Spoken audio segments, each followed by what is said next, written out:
I did not. Sorry. I'll look into that and put it on D2L. Okay, so exam, whatever it is, 3 is on Tuesday. Oh, okay. Oh, it's on Thursday. Oh. Okay. Yes. Yes, I am going to. I need to do it in the order where I graded and then second hand it back, so yes. But first I need to grade it and then I will hand it back after that. Okay, so exam 3 is on Thursday.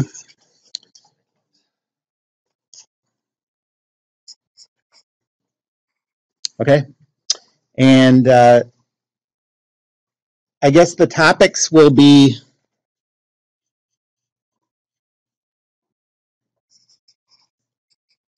up through the first law for control volumes.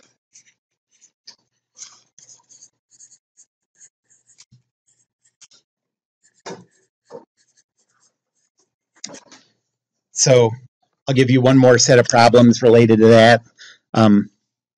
And then, well, I guess I was thinking as I was putting this together that the test was the next class, but I guess it won't hurt to do this. So I want to say one more thing about first law for control volumes, and then I want to just sort of go through and outline all the equations, everything we have so far.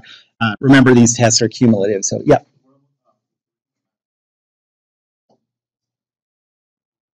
Yes. Yep. So yeah, all the problems I've assigned up through the first law for control volumes. Anybody have any homework questions?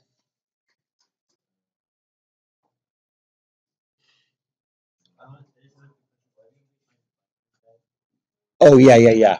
Are you going to be here tomorrow? 8:50 in the morning? Okay, well, that's not going to work.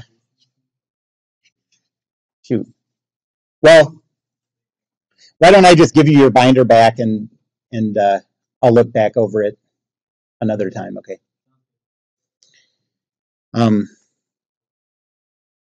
Any other questions? Yeah. I hope so.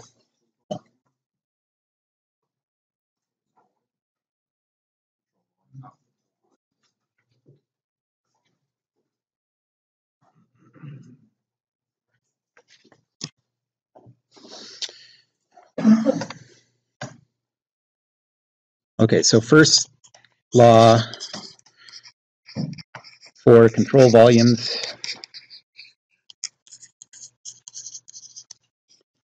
Number 2.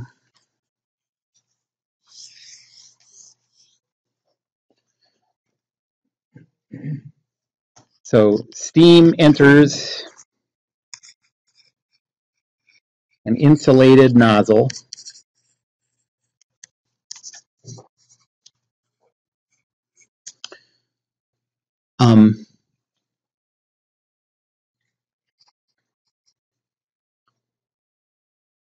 at a pressure of 300 pound force per inch squared and 600 degrees Fahrenheit.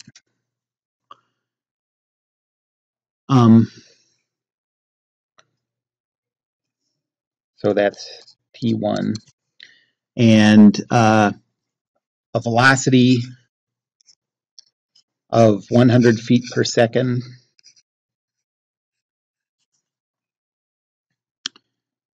And exits at a pressure, so P2 is 40 pound force per inch squared. And V2 is equal to 1,800 feet per second.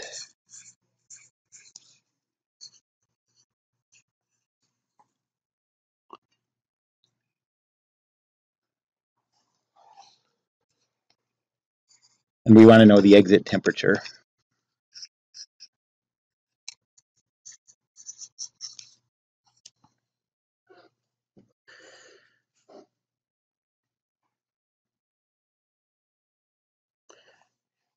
Okay.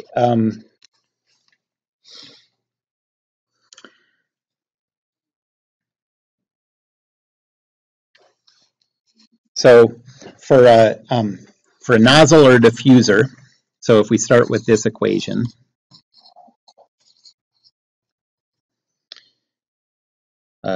is equal to Q dot in the control volume minus W dot in the control volume plus MI dot times the quantity HI plus VI squared over 2 plus GZI minus ME dot times the quantity HE plus VE squared over 2 plus GZE.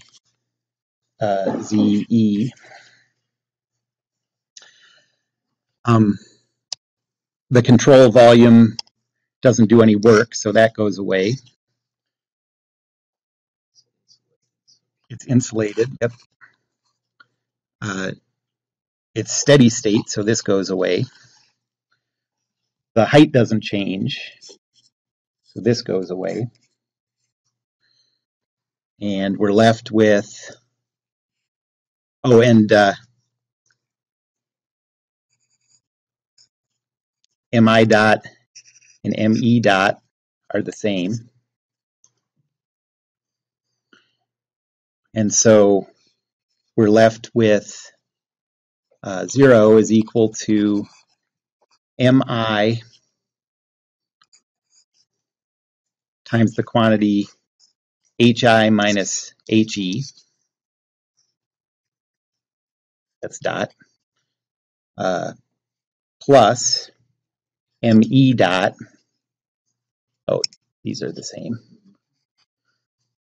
M dot times VI squared over 2 minus VE squared over 2.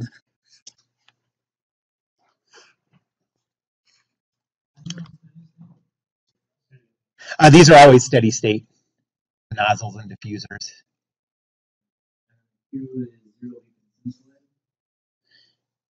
That's right. Because these are rigid structures, the sides don't move at all, so there's no expansion work.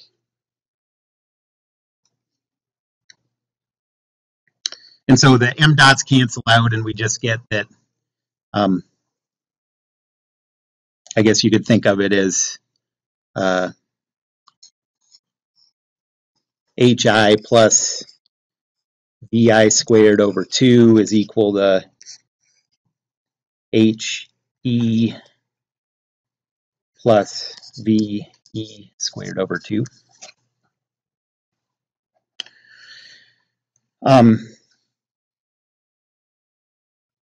So the way to do this is use a steam table.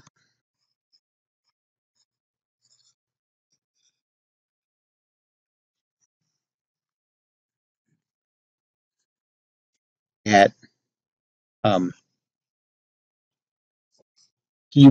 and T1 to find H1.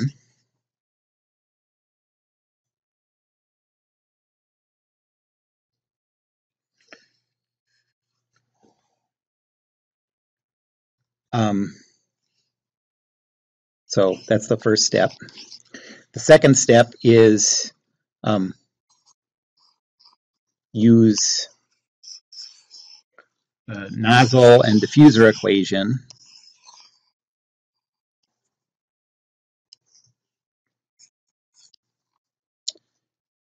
to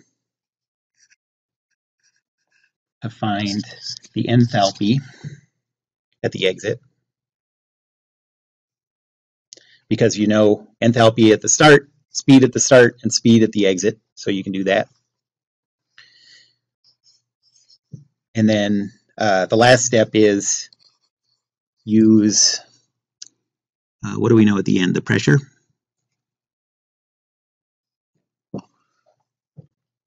So use P2 and the enthalpy 2 to find the temperature at 2 in the steam table.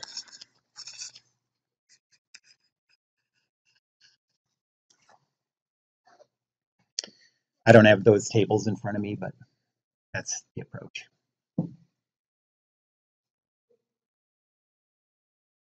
Any questions about that one? Yep. Yes, I guess I do that. So, yes, I think I do that in my notes pretty often too. Yeah. Any other questions? So do you use the equation to find where you're supposed to find? So is there a way in the equation of all to find the pressure at exit? I mean temperature at exit. Is that what we use? Yes, it could be. It could be required. I don't know. It just depends, what number you get out of step 2. If it happens to be a number that is in the table, then you don't have to. Otherwise, you do.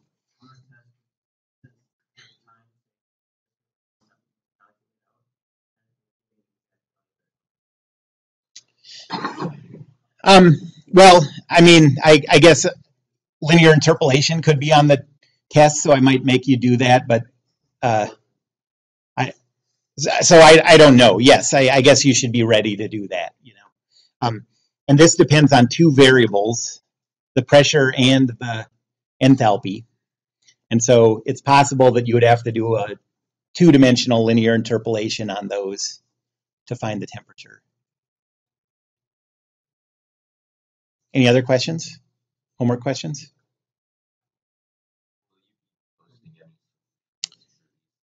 Yes, that's my intention. Yes, I hope so. Yeah. Do number 4 on the conservation of mass. Yeah.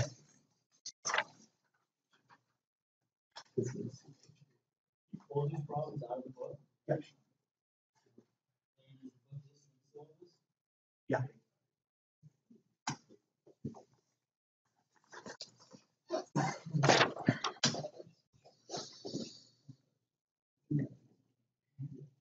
Which one?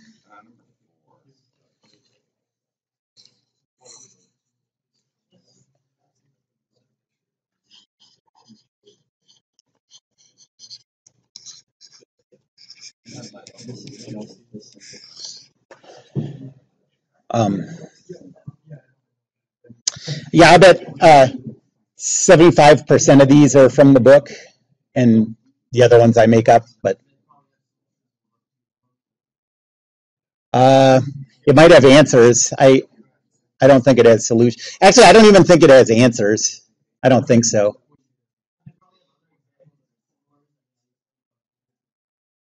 Maybe.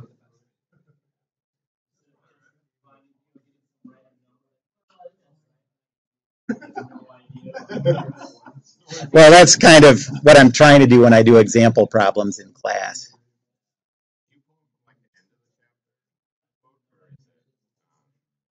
Yeah. Mm-hmm. Okay, so conservation of mass number 4.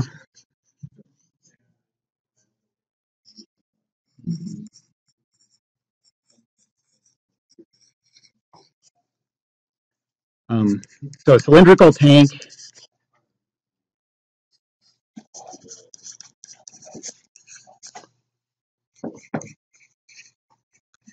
is being drained through a duct at the bottom.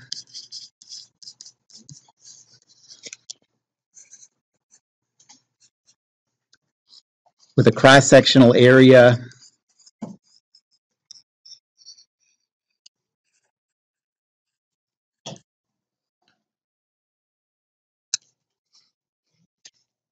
of 3 times 10 to the minus 4 meters squared.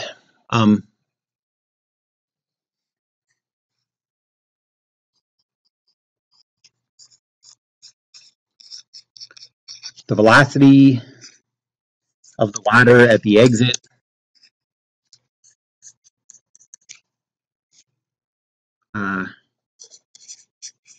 varies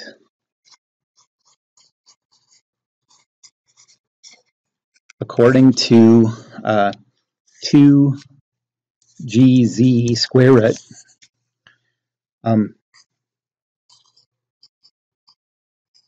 Where z is the height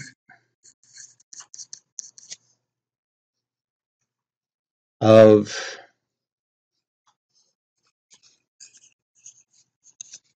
water in the tank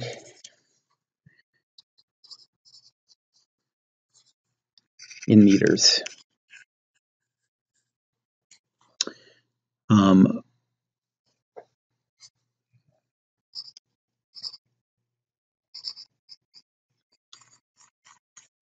Initially, the tank has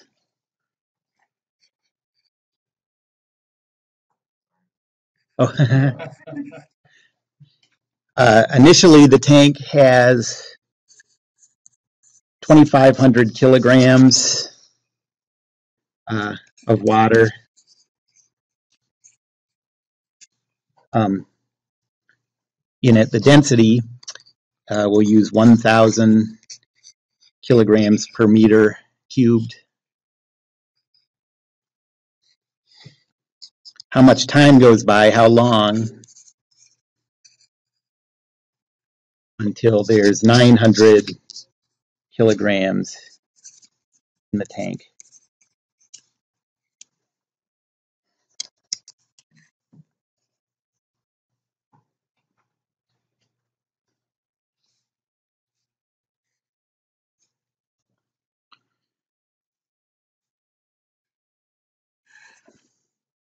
Okay, so it looks like this. There's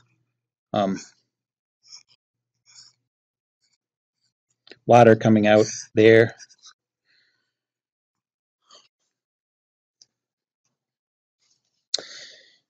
The control volume is the tank, so this is not going to be a steady state thing. This is, conservation of mass. So we know that the rate of change of mass in the control volume is equal to the rate of mass flowing in the inlet minus the rate of mass flowing out the exit.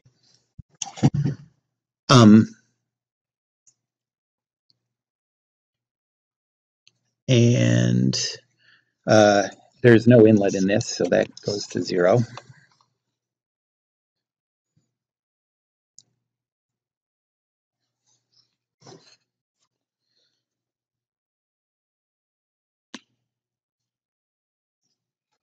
Okay, so the rate of mass flowing out the exit is equal to the area of the opening times the speed of the water divided by the specific volume.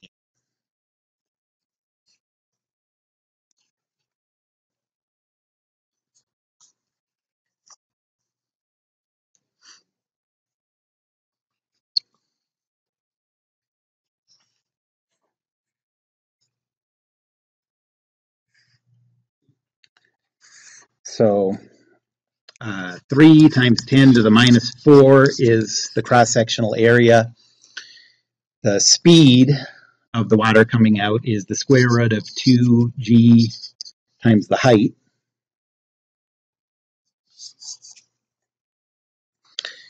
The specific volume is 1 over the density, so we'll just write that as 1,000. And so I guess that's 3 times 2gz square root.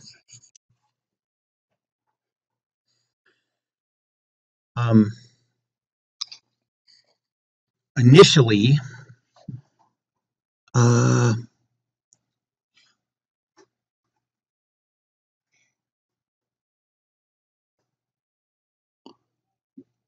the bottom.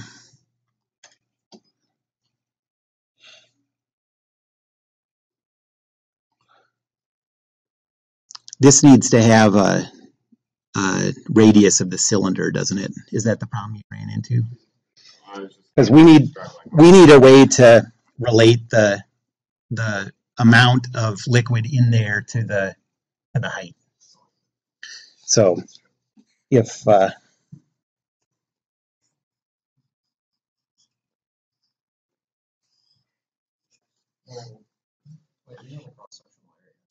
we know the cross-sectional area just of the opening. I mean, I guess that would be true of the whole thing. I mean, I suppose we could think about it as the whole thing's open. That would come out pretty fast. Okay, so radius, whatever. Let's say it's 1 meter.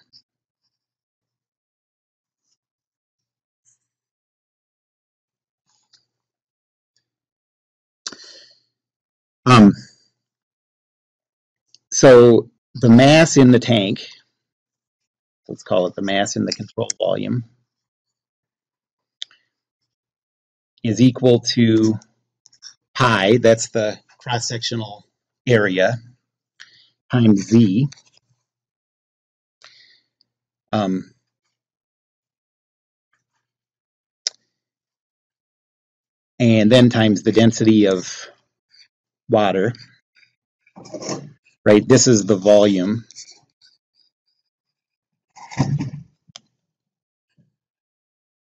This is the density.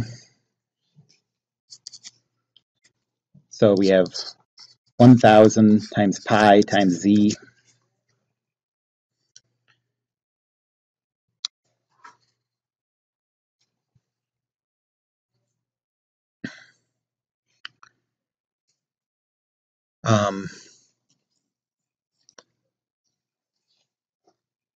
And so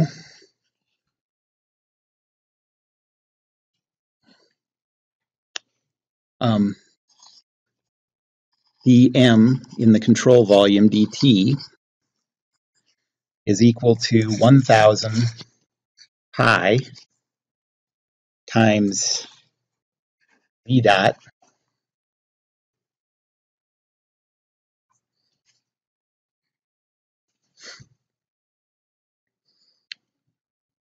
and so now if we go up to this equation,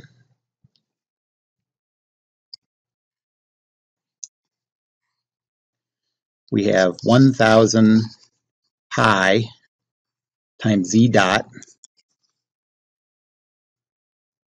equal to 3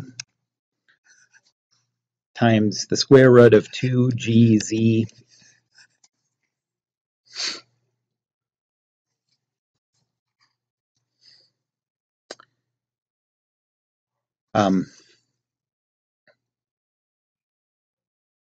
okay, minus, yep, that's right. And so let me write this as 1,000 times pi times dz dt is equal to negative 3 times the square root of 2g, and then times e to the 1/2, just some sort of separating out the constants. And then we can write this as dz dt is equal to negative 3 times the square root of 2g over 1,000 pi times e to the 1/2.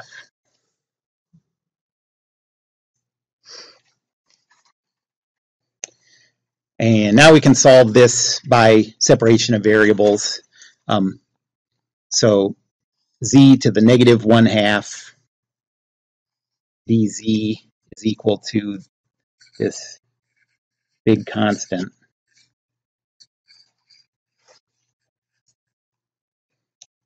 dt we can integrate both sides of this.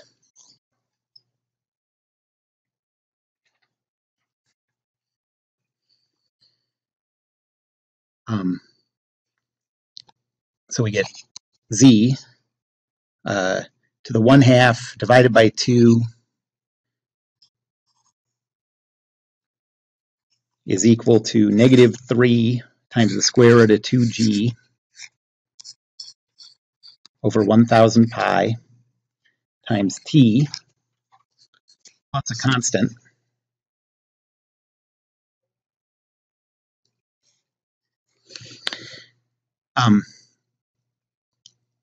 And now we have to use these boundary conditions.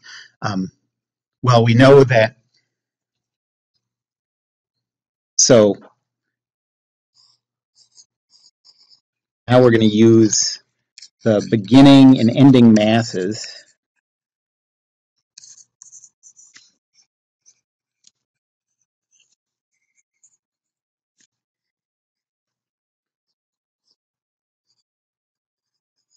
to find the beginning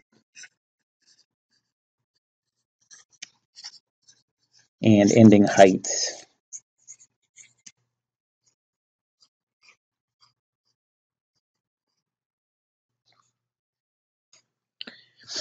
Okay, so at the start, well, we have this equation right here. The mass in the control volume is 1,000 pi times z.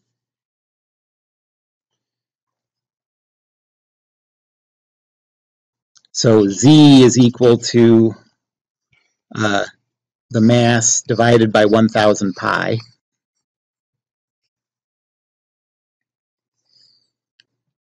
So z at the start is equal to 2,500 divided by 1,000 pi.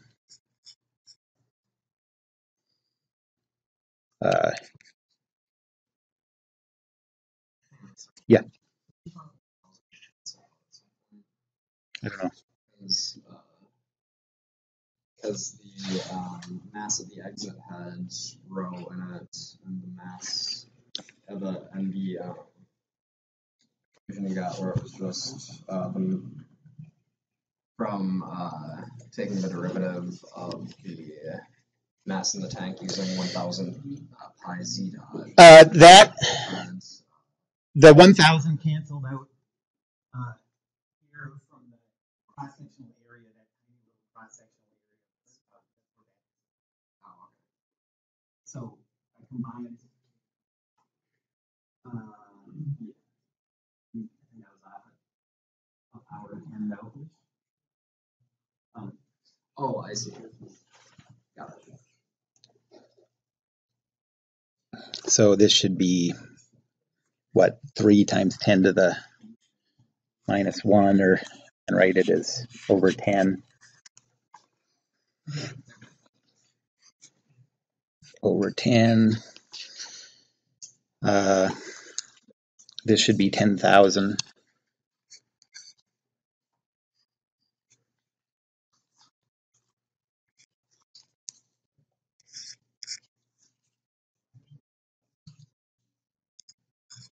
What?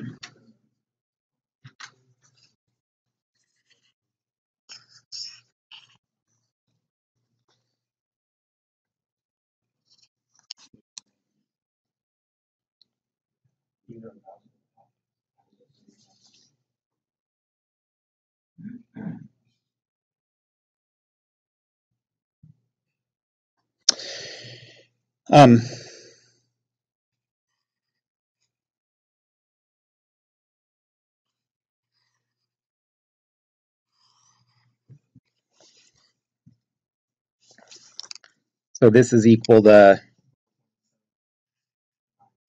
5/2 over pi equals 0.579. 0.796. Okay. Okay.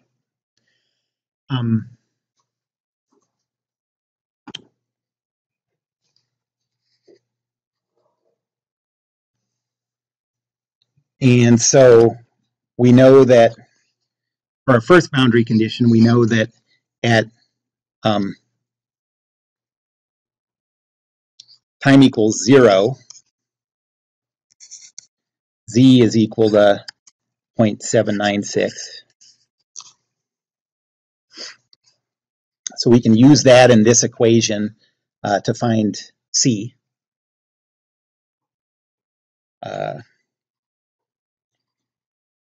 We know that 2 times 0.79, square root of 0.796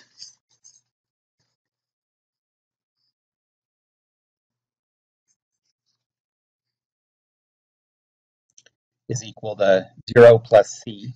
So this is just equal to C. Can someone calculate that? 1.78. And so this function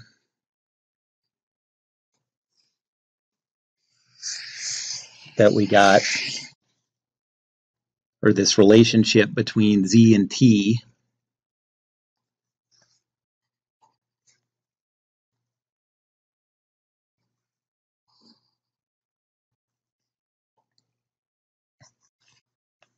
this is equal to 1.78.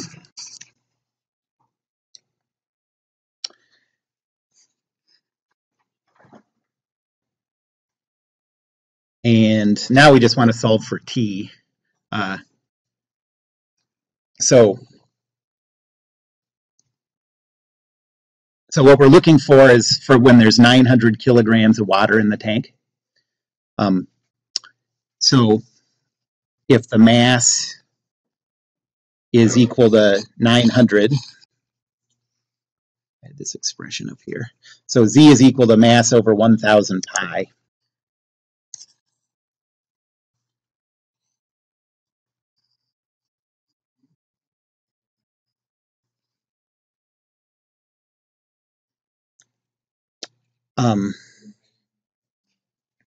So the mass of water in the tank is equal to the volume of water times the density.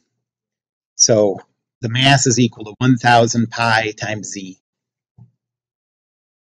if you have a radius of 1 meter. And then just solve for Z.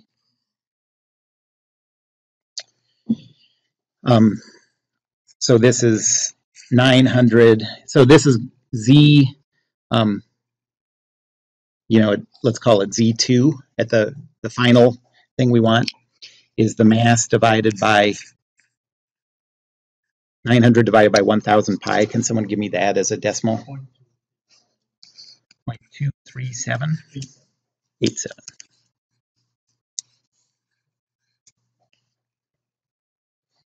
Okay, now that we have this function, we just want to solve for T when Z is equal to 0.287. So 2 times 0.287 square root, do that yet, minus 1.78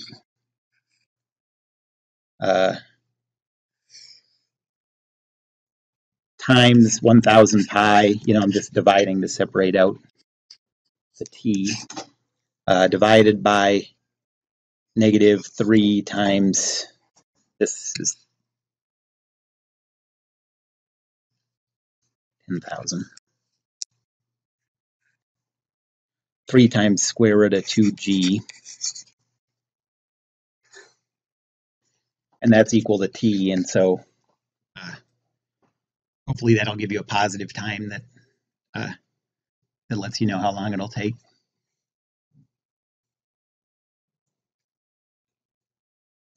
Looks like it will, right?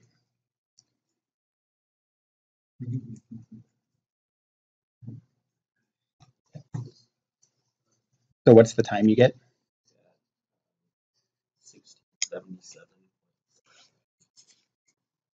1677.4 seconds. Okay.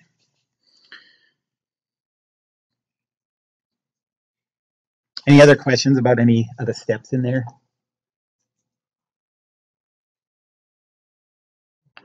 That's pretty similar to an example we did. The difference was that differential equation was a little more complicated. This one is just separation of variables.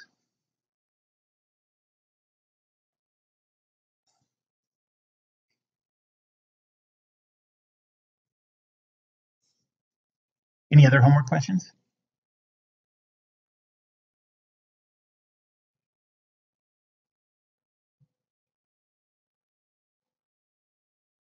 Okay. Is this yours? Thanks.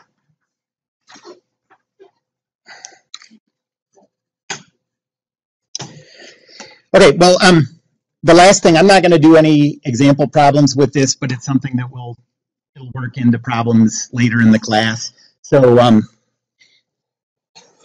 this is the last control volume device we're going to talk about.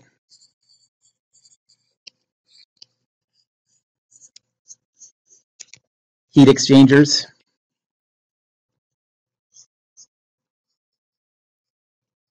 You won't have to do any problems with this or, do anything on the test, but this is just for later. So heat exchangers are, well, it's just you have what's inside the control volume and what's outside the control volume have two different temperatures, and you're trying to exchange as much energy due to that temperature difference as you can. The fins on the back of a air conditioner, or the what are they called in the back of a refrigerator? The coils in the back of a refrigerator are examples of heat exchangers. You're just trying to give a favorable environment so you can get rid of or gain as much energy as possible because of that temperature difference. Well, yeah, you can do it by having flows of two different fluids. You can have the fluids mix inside the control volume. You can have one fluid go through a pipe that's surrounded by a different temperature fluid or something. There's a lot of ways you can do it, depending on what the state is of the material you're trying to give energy from or take energy into. But so here's the way that you deal with that. So we're using the first law for control volumes. So start with this. dE in the control volume dt is equal to Q dot in the control volume minus W dot in the control volume plus at the inlet the rate of mass coming in times the quantity HI plus VI squared over 2 plus GZI, and then minus at the exit quantity H at the exit plus V exit squared over 2 plus GZ exit. And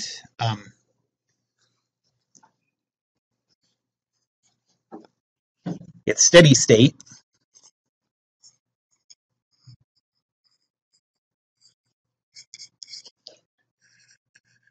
So there's no change in the energy in the control volume.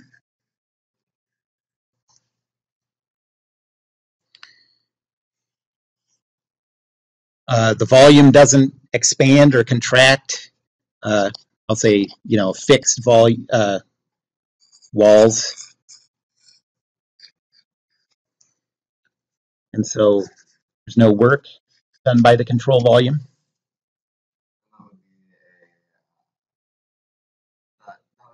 by design, because otherwise you would not maximize the exchange. Well, these are just, I can't think of an example where it's not just a fixed thing with copper walls or something that, there's no reason to be, like a lot of times you manipulate the volume before it goes into these coils. But you just want to be able to construct something purely for the sake of easy energy exchange, and that most likely would not correspond to favorable conditions for compressing it or whatever, you know. You want to do that in something that's made for it and then get it into the coils or the pipe or whatever. I guess I was saying you did have it where it would expand, counterproductive to actually, right? If you would let it expand, and then it would lose temperature. I mean, I suppose it depends what you're trying to do, because these heat exchangers, sometimes you're trying to give away energy, sometimes you're trying to add energy. It depends what you're trying to do.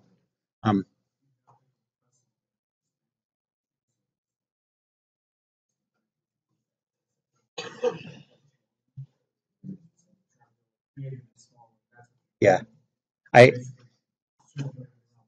mean, like if you think about the coils on a refrigerator or the back of an air conditioner or something, like you're trying to get these walls really thin. You really just don't want to, like, there's no reason to be doing anything with those walls. They're not very sturdy or whatever. You're just trying to exchange energy.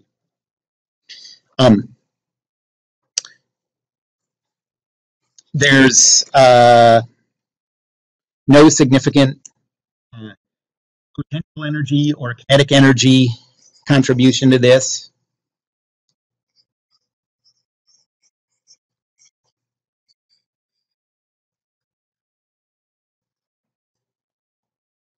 And so what we're left with here is 0 is equal to the heat, the rate. Yep. Mm-hmm. So it just strikes me as odd that there's no potential energy or kinetic energy. Just thinking about the coils on the back of Mm-hmm. which, yeah. It's like a 5-foot height difference. It's just small. Like if you calculate the energy difference is just really small compared to the heat energy. So Q dot, control volume, plus mass coming in at the inlet times the enthalpy at the inlet minus the rate of mass flow at the exit times the enthalpy at the exit. And so in all of these, yes.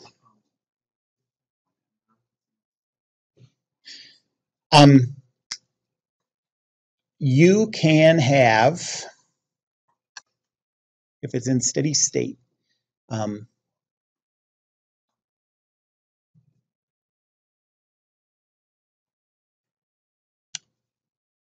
yes, right. You can't store it inside there. Yeah, that makes sense to me.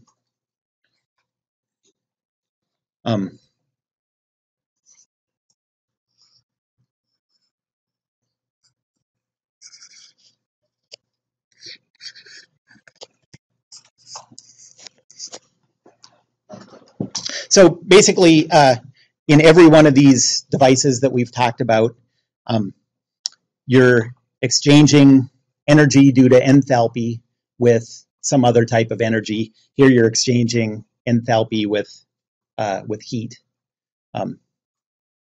But in the most simple formula for each one of these devices, that's kind of the thing you get. Like, are you trying to exchange heat? Are you trying to exchange work? Are you trying to exchange kinetic energy? That's what appears in the simplified equation. We're not going to do any problems related to that.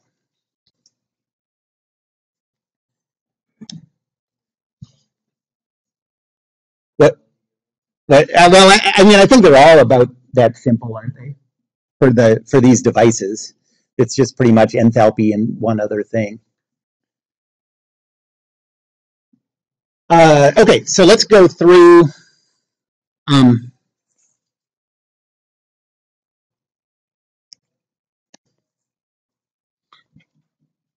sort of an outline of what we've talked about so far.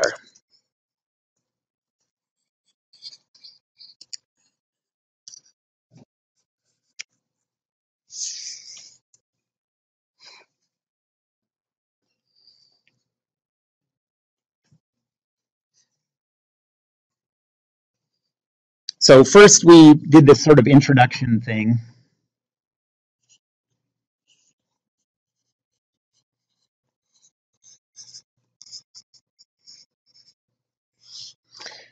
And we talked about pressure.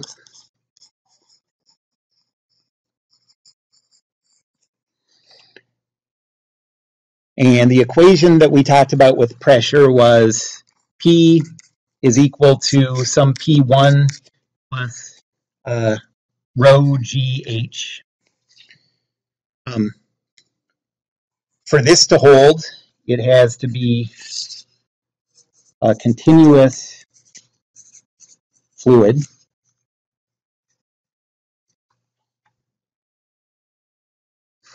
And then we talked about work. And there have really been two types of work that we've dealt with in problems. The first one was expansion work.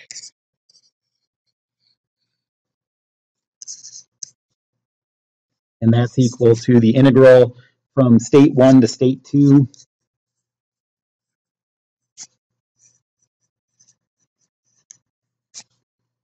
of the pressure times dV.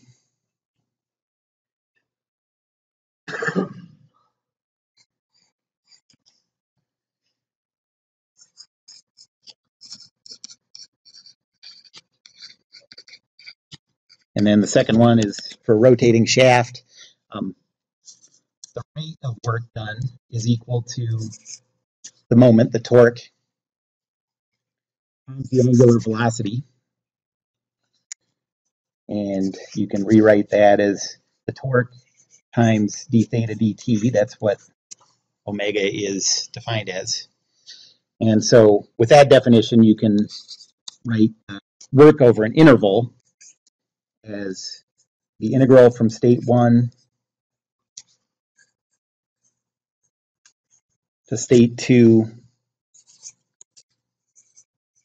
of md theta.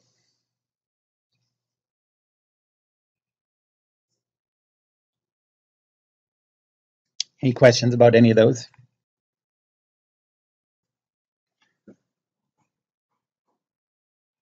And then we went into the first law of thermodynamics.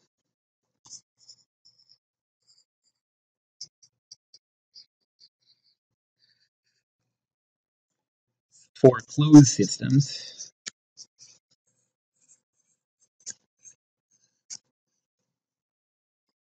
So this is sort of section B.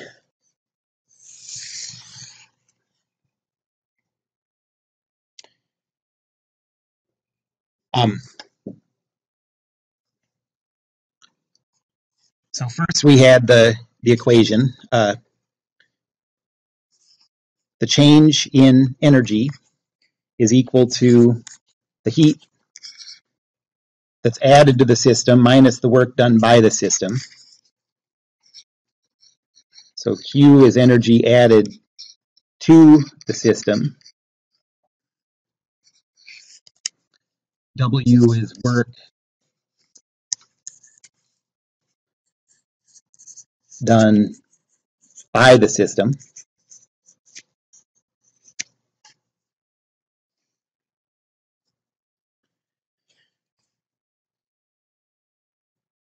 And then we also did this in a differential form.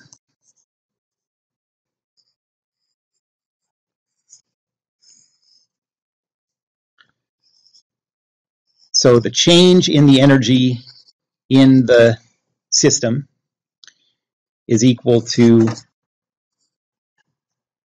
the rate of energy entering through heat minus the rate of energy entering through minus the rate of energy lost through work.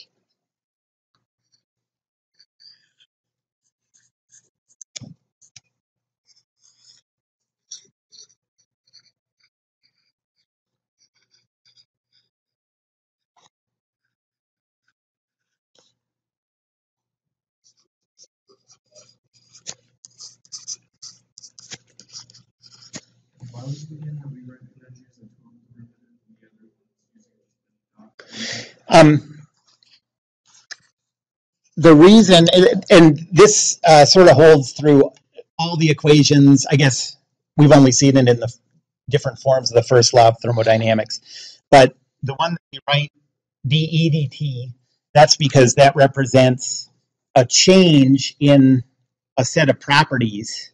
It's like a rate of change of a set of properties. Q dot and W dot are rates of which energy is being brought in or shipped out. This is, okay, so this is how quickly that internal energy is fluctuating. Well, whatever kind of energy is fluctuating. This is the rate, the flow of energy into the system and the flow of energy out of the system. I mean, I guess it's because Q and W are not properties, you know, they represent changes. And so it's kind of, when you take their time derivatives, it kind of means something fundamentally different than it does for a property. These aren't really changes, you know, they're rates. This is telling you how quickly the energy inside is changing. Sorry, doesn't the dot represent the total derivative? Yeah, mathematically it's the same thing, but it's just, this is a notation to just, it's sort of a warning or something, and it's, don't think of those the same way. But yes, they're all just time derivatives. Mathematically, they are the same. It's just that what you're taking time derivatives of are fundamentally different things.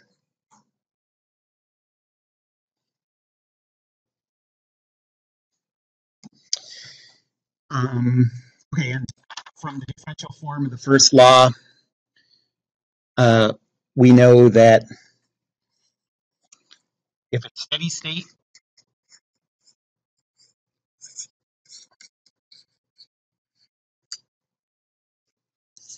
then dE dt is equal to 0.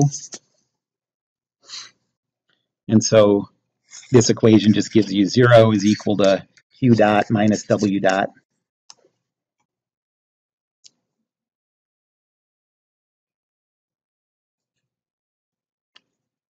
And then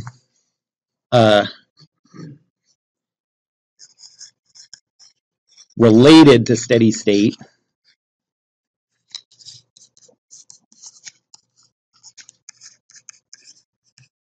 is the idea of a cycle. And a cycle is over a finite time. It's not saying that the properties stay constant the whole time. It just says that at the beginning and the end of the cycle, they return to the same values. You don't know what happens in between. So in that case, the change in E is equal to 0. And so in the standard form of the first law of thermodynamics, it says 0 is equal to Q minus W.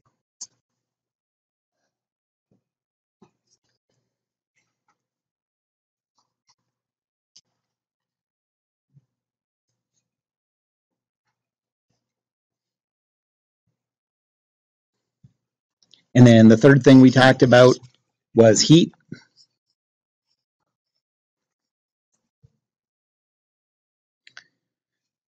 That's broken up into conduction.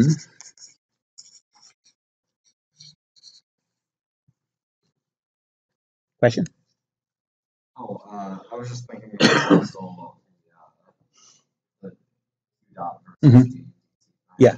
So I guess it's just that Q and W are fundamentally delta E's. Right. Whereas E is just Right.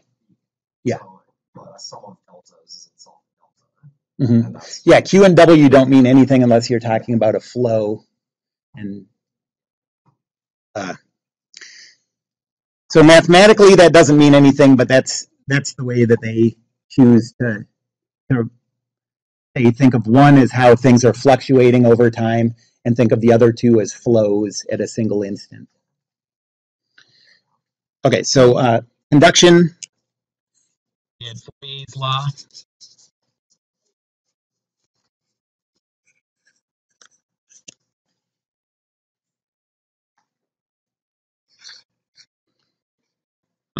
That says Q dot is equal to negative kappa times A times dt dx, where this is the coefficient of thermal conductivity.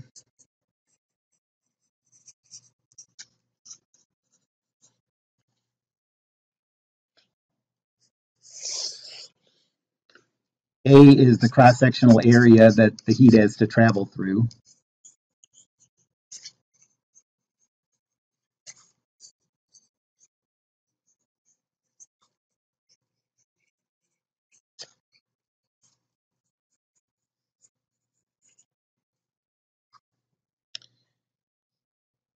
And this is the temperature gradient in the direction that the energy is traveling.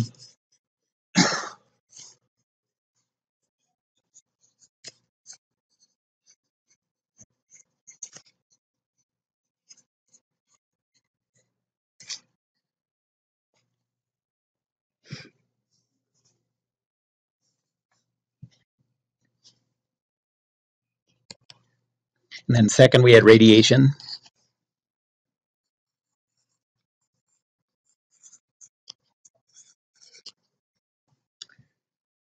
The equation for that was called the Stefan-Boltzmann Law.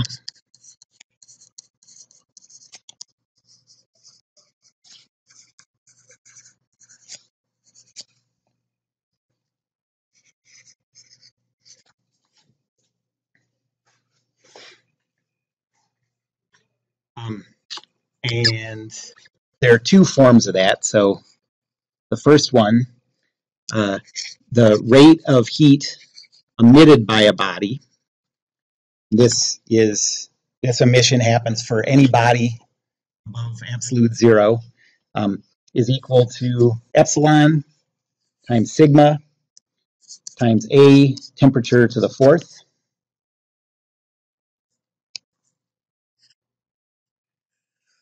Where that epsilon is called the emissivity.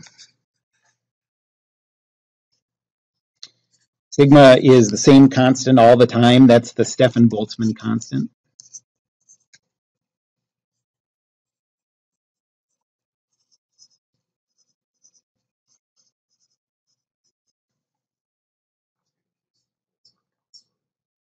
I think they're two different Boltzmanns, yeah. I think one has one N and one has two N's, maybe. I think so. And then A is the surface area of the object that's emitting this energy.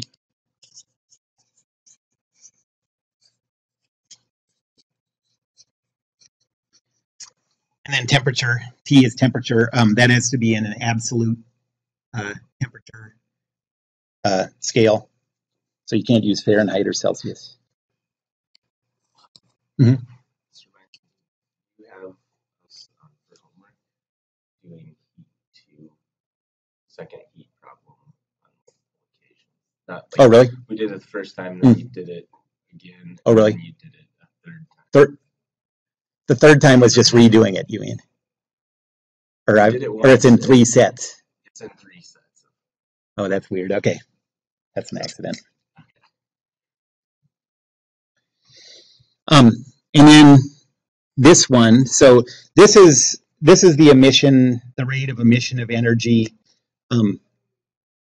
just by a body. It doesn't say anything about energy coming in. If it's surrounded by, completely surrounded by another body, a larger body, you can calculate the net emission of radiation.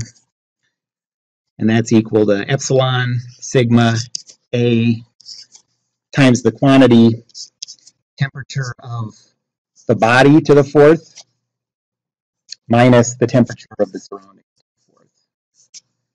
So, bless you. This one is the net rate of energy radiation.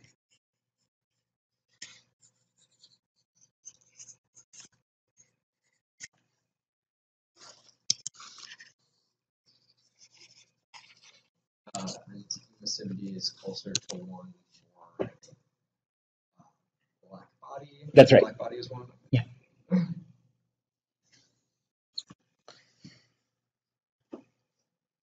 And then the last form of heat is convection. So C, convection.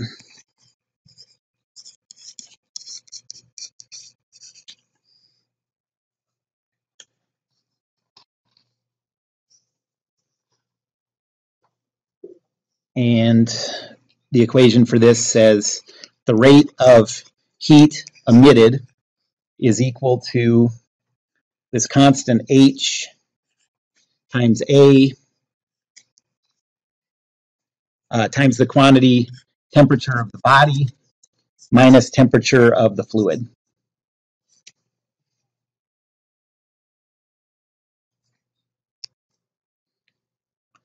This is the constant that holds all the information about the flow, type of material, all that stuff. So you have to measure that for your specific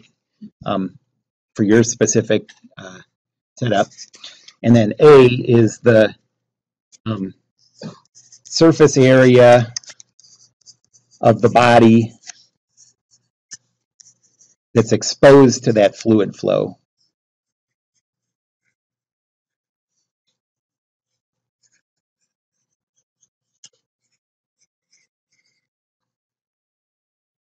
And then TB is temperature of the body.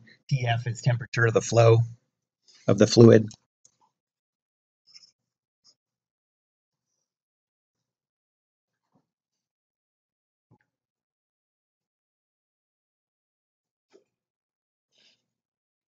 Question about radiation.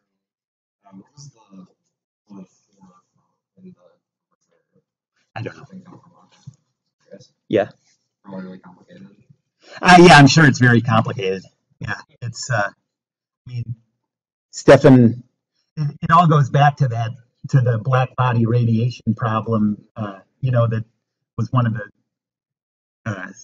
things that quantum mechanics is based on. So it's quantum mechanics. Yeah. Okay, so now section B was the first law of thermodynamics. And so now section C, we're talking about material relationships.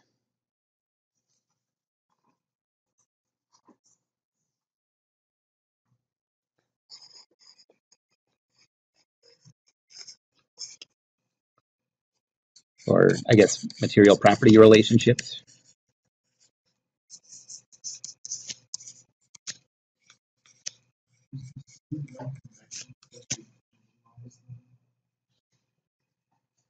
No, that's a lowercase c.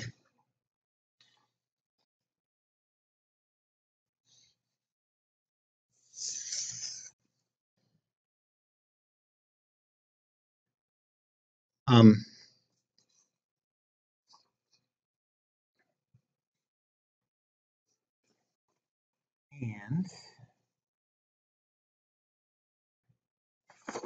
we talked about first the PVT surface.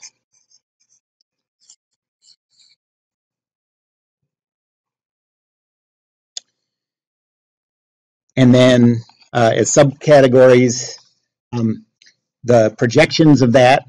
So the phase diagram.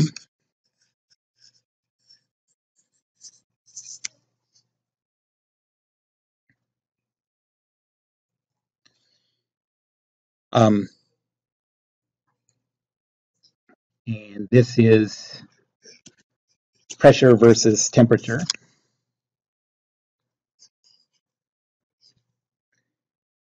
And then the P V diagram.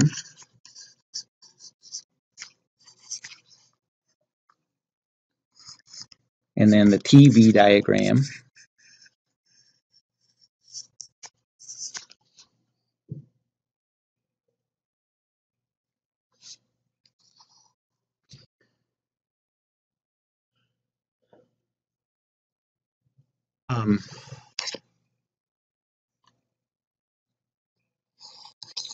We talked about quality. Quality only is meaningful saturation. So if a problem ever says something about quality, you know that you have to use saturation tables for that.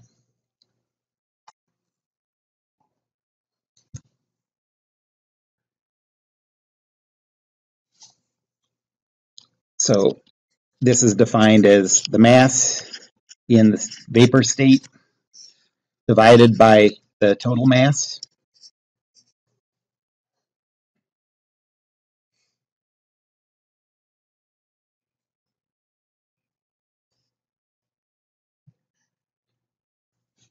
And we talked about enthalpy.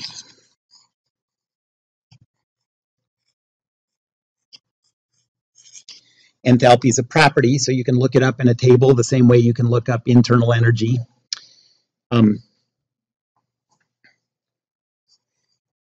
The total enthalpy in a finite amount of material, capital H, is equal to the total internal energy plus P times the total volume.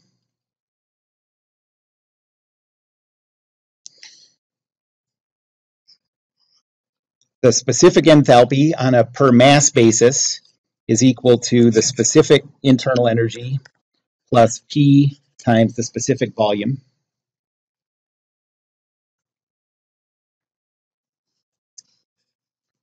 And then you can also do it on a per mole basis. So H bar is equal to U bar plus P little V bar.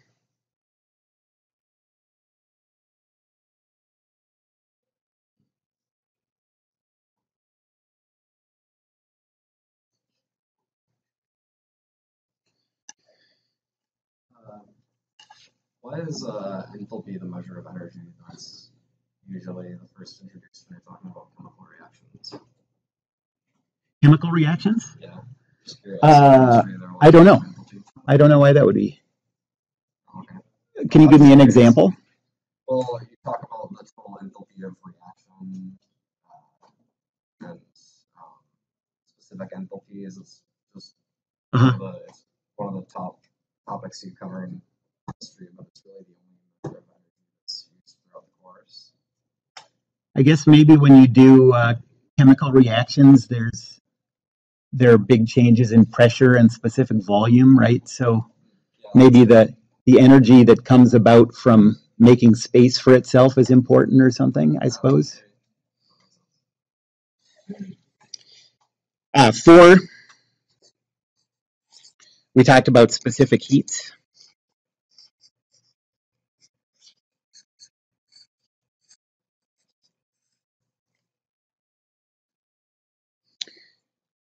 So first, C sub V is equal to the partial of specific internal energy with respect to temperature with V constant.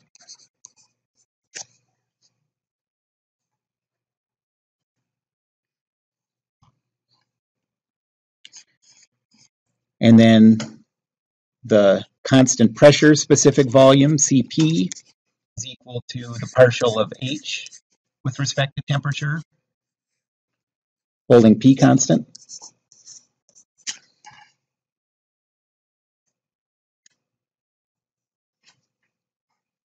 And then, so I'll just do these two. I guess it's not so bad that we started this today because we'll have to finish it on Tuesday.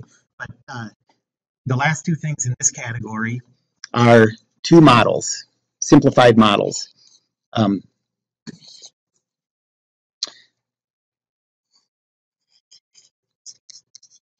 So simplified material models.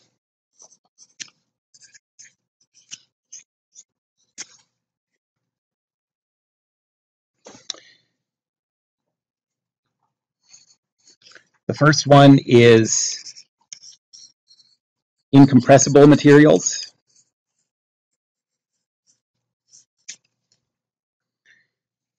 These are useful in solids.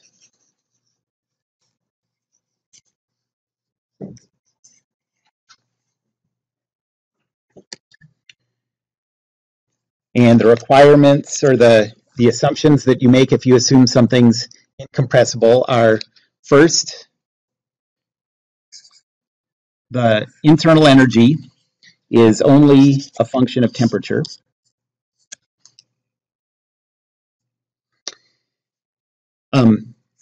The specific volume is, so there are two possibilities. If there are big temperature changes, you want to treat this like it's a function of temperature, but you don't have to worry about pressure at all. And so you can always, in the case where you're being the most careful, you can just use whatever table, any table you can find for like that liquid or solid at the temperature that you're at. Or if there are small temperature changes, you can treat it like it's constant. So like, for example, in the problem we did, one of the problems we did at the start of class, we were talking about the liquid flowing out of the bottom of that tank. There were no big changes in temperature, so it was reasonable to just treat it like the specific volume was constant.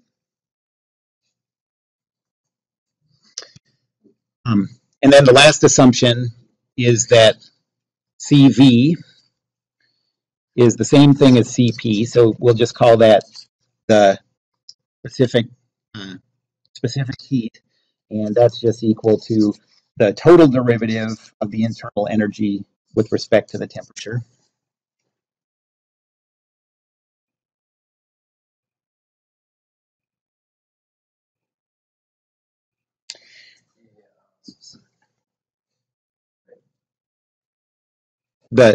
It's called the specific heat, but it's specific internal energy would probably be more accurate. Call it specific heat. What did I say? Yes, right. That's right.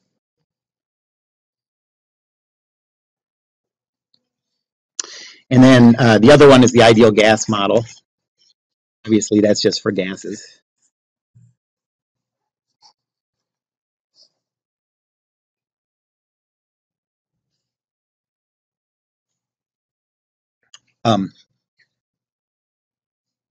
And there are two forms of this. The pressure times the molar volume is equal to R bar times temperature, where this is the universal gas constant, or, since most of the equations we use are in terms of the specific properties, you can write this as P times the specific volume is equal to RT, but this one depends on the material.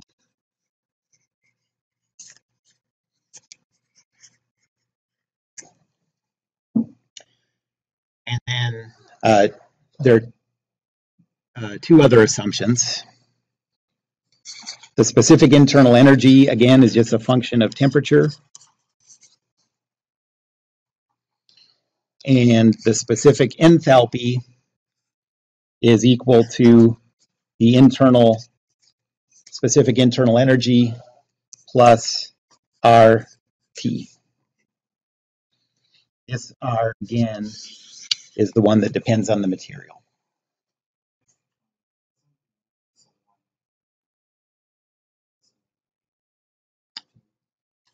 It is per mole. Yeah, so that's just 8.314 and whatever the SI units are. Yeah, So I think the one that you've seen in chemistry or whatever is pressure times the full volume equals nR. So if you're using the I think it's ours. So if you're using the per mole volume, then you don't know. Question?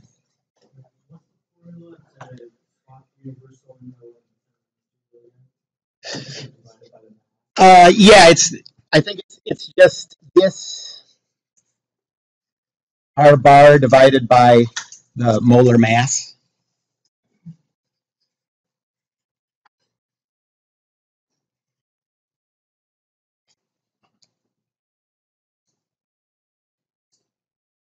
If you're ever stranded without a book or internet or whatever, you need to come up with that. You can always just work through the units of that equation and figure out what the meaning is.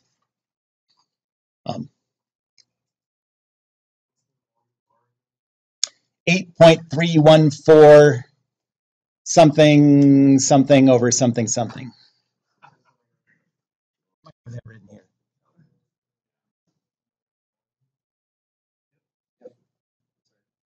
Okay. Negative. I think it's smaller than that, isn't it? Wait. No, it's just 8.314.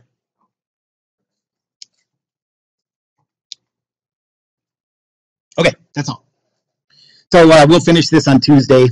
I'll look on D2L. I'll make a correction to that that problem that you asked about last time. I haven't gotten to that yet, but I'll do that.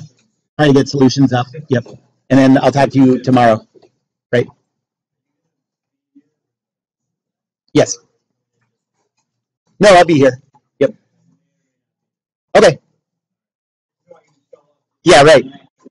Thank you. Yes. No, I'll be here. And I'll be down in that lab room